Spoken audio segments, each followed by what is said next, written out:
So your adrenal glands are the stress glands of your body. You have two of them. They're sitting on top of the kidneys. And they're very interesting because they have an outside and an inside. The outside is all gland tissue, and the inside is all neurological tissue, sympathetic nervous system tissue, which is fascinating. That would be the flight or fight. And the purpose of the adrenals is to help you cope and adapt the body to stress states. So let's say you're being chased by a tiger.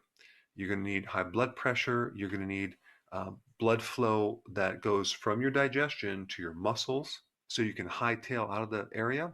Now, in relationship to the adrenals, out of all the nutrients, vitamins, and minerals, vitamin C has its highest concentration in your adrenal glands.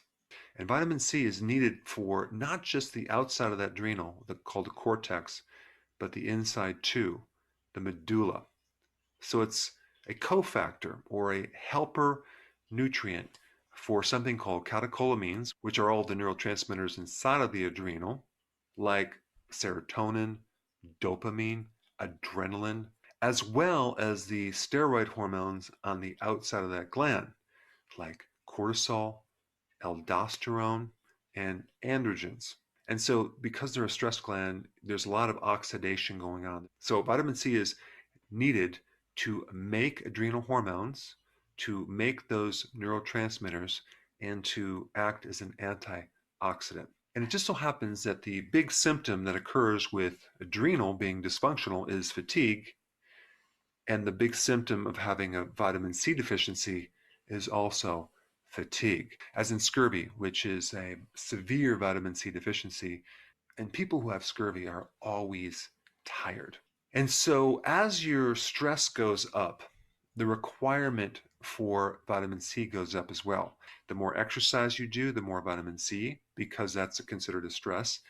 And also, this is interesting, when you consume glucose or refined carbohydrates, you will not at the same time be able to absorb vitamin C. So the more carbs you consume, the less vitamin C you're going to have in your body, because the chemistry of vitamin C is very similar to the chemistry of glucose. And so the best sources of vitamin C are, number one, sauerkraut. That's a really good source. Bell pepper, leafy greens, other vegetables, berries, citrus, and there's a lot of other foods as well. But realize that in nature, vitamin C always comes in a complex. It doesn't just come in this one part called ascorbic acid, which is only one part of the vitamin C complex, the antioxidant portion. Naturally in nature, vitamin C is composed of a complex of different things.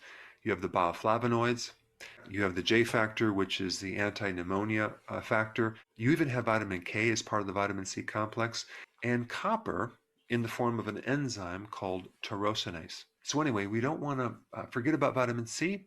And if you want more information about vitamin C in general, I put some links down below. Check them out.